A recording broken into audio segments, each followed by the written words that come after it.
आकाशवाणी भोपाल से प्रस्तुत हैं प्रादेशिक समाचार।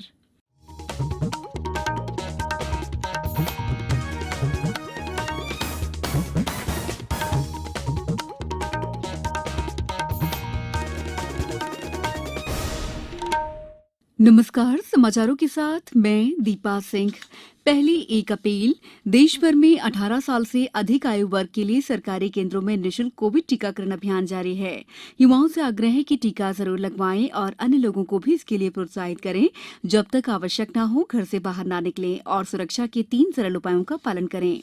मास्क लगाएं, 2 गज की सुरक्षित दूरी बनाए रखें, हाथ और चेहरा साफ रखें। कोविड संबंधी जानकारी और मार्गदर्शन के लिए राष्ट्रीय हेल्पलाइन नंबर 01123978046 और 1075 पर संपर्क करें। सबसे पहले मुख्य समाचार। प्रधानमंत्री नरेंद्र मोदी ने कहा, स्वामित्व योजना देश के गांवों में विकास और विश्वास का नया मंत्र है। अराजपत्रित रेल कर्मचारियों को मिलेगा उत्पादकता से जुड़ा 78 दिन का बोनस। कोविड बाल सेवा योजना के 282 हितग्राहियों को कल सहायता राशि का वितरण करेंगे मुख्यमंत्री। और सरकार ने 2024 तक जन औषधि केंद्रों की संख्या 10,000 तक बढ़ाने का लक्ष्य रखा। अब समाचार विस्तार से। प्रधानमंत्री नरेंद्र मोदी ने कहा है कि स्वामित्व योजना केवल कानूनी दस्तावेज प्रदान करने की योजना नहीं है, बल्कि ये आधुनिक प्रौद्योगिकी की मदद से देश के गांवोों में विकास और विश्वास का नया मंत्र भी है।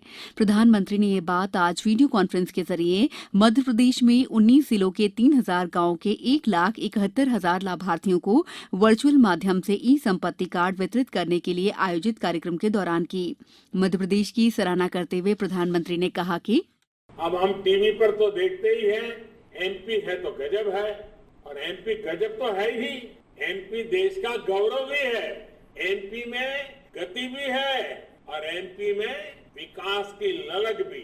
लोगों के हित में कोई योजना बनते ही कैसे मध्य प्रदेश में इस योजना को जमीन पर उतारने के लिए दिन रात एक कर दिया जाता है, ये जब जब मैं सुनता हूँ, जब जब मैं देखता हूँ, मुझे बहुत आनंद आता है, बहुत अच्छा लगता है।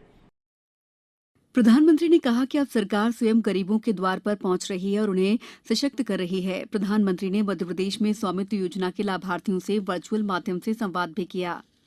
इस अवसर पर मुख्यमंत्री शिवराज सिंह चौहान ने कहा कि प्रधानमंत्री द्वारा सभी क्षेत्रों में पारदर्शी व्यवस्था शुरू किए जाने से विकास गतिविधियों में तेजी आई है। श्री चौहान ने आश्वासन दिया है कि प्रधानमंत्री के सुशासन के मॉडल से मध्य प्रदेश भी आत्मनिर्भर बनेगा। राज्य के जन कल्याण और स्वराज अभियान के अंतर्गत 19 जिलों के 3,000 गांवों में भू अभिलेख पत्र वितरित किए गए। स्वामित्व योजना का उद्देश्य ग्रामीण क्षेत्र के निवासियों को संपत्ति अधिकार प्रदान करना है, जिससे वे भी शहरी क्षेत्रों की तरह ऋण और अन्य वित्तीय लाभ लेने के लिए संपत्ति का इस्तेमाल कर सकेंगे। शहडोल जिले में भूमि स्वामित्व योजना के तहत आज 176 गांवों के 2,653 लोगों को उनके जमीन का मालिकाना हक दिया गया। गुना जिला पंचायत विश्राम गृह में प्रतीकात्मक रूप से 100 किसानों को जमीन के मालिकाना हक के दस्तावेज वितरित किए गए।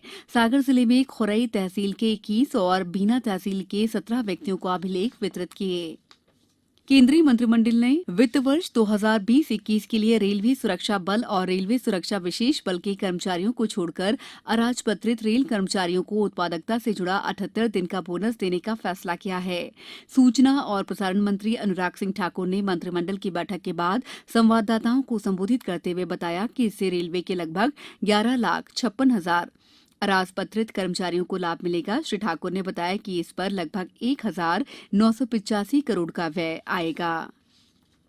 अंतर्राष्ट्रीय मूल्यांकन एजेंसी मूडीज ने भारत की सॉवरेन रेटिंग के आउटलुक को बढ़ाकर नकारात्मक से स्थिर कर दिया है। आउटलुक को अपग्रेड करते हुए मूडीज ने आर्थिक सुधार के विस्तार और वित्तीय क्षेत्र के खतरे कम होने पर ध्यान आकर्षित किया। एजेंसी ने यह भी कहा है कि टीकाकरण के विस्तार से आने वाले समय में कोरोना वायरस संक्रमण से आर्थिक वृद्धि के लिए जोखिम कम हो गए हैं। एजेंसी का अनुमान है कि चालू वित्त वर्ष में सकल घरेलू उत्पाद में 9.3% की वृद्धि होगी और अगले वित्त वर्ष में आर्थिक वृद्धि दर 7.9% रहने की उम्मीद है। अब समय है अमृत महोत्सव क्विज का। आजादी के अमृत महोत्सव के अवसर पर हम अपने श्रोताओं के लिए क्विज यानी प्रश्नोत्तरी प्रतियोगिता चला रहे हैं। इसमें मध्य प्रदेश में स्वतंत्रता संग्राम, स्वतंत्रता सेनानियों, प्रदेश के इतिहास, भूगोल, पर्यटन स्थलों और अन्य घटनाओं से संबंधित एक प्रश्न हर बुधवार पूछा जा रहा है। इस बार का सवाल है, मध्य प्रदेश की पहली राज्यपाल का नाम क्या था? आप इस प्रश्न का उत्तर हमारे ईमेल आकाशवाणी समाचार quiz@gmail.com या हमारे व्हाट्सएप नंबर 9589943350 पर दे सकते हैं। उत्तर के साथ प्रश्न का क्रमांक, अपना नाम, पूरा पता, मोबाइल नंबर और अपना एक फोटो जरूर भेजें। सही उत्तर देने वाले श्रोताओं में से भाग्यशाली विजेता का नाम अगले दिन गुरुवार शाम 7 बजे प्रसारित होने वाले समाचारों में घोषित किया जाएगा। इसके साथ ही विजेता का नाम और फोटो आकाशवाणी समाचार के सोशल मीडिया हैंडल्स पर भी साझा किया जाएगा। प्रश्न एक बार फिर सुन लीजिए, मध्य प्रदेश की पहली राज्यपाल का नाम क्या था? समाचारों में वक्त है ब्रेक का। कोविड-19 से बचाव और सुरक्षित रहने के 3 उपाय। मास्क लगाएं, 2 गज दूरी है जरूरी, सुरक्षित दूरी रखें, हाथ और मुंह साफ रखें। ब्रेक के बाद समाचारों में आपका एक बार फिर स्वागत है। मुख्यमंत्री शिवराज सिंह चौहान भोपाल में आयोजित एक कार्यक्रम में कल मुख्यमंत्री कोविड बाल सेवा योजना के बाल हितग्राहियों को राशि का वितरण करेंगे। कार्यक्रम में 282 बाल हितग्राहियों के खातों में 5,000 प्रतिमाह हितग्राही के मान से करीब 14 लाख रुपए की राशि जमा की जाएगी। अब तक मुख्यमंत्री कोविड बाल सेवा योजना में प्रदेश के 1,360 अनाथ बच्चों को लाभान्वित किया गया है। प्रधानमंत्री भारतीय जन औषधि परियोजना के कार्यान्वयन में लगी agency pharmaceuticals and medical devices bureau of India ने वित्त वर्ष 2021-22 के लिए 8,300 प्रधानमंत्री भारतीय जन औषधि केंद्र खोलने का लक्ष्य हासिल किया है।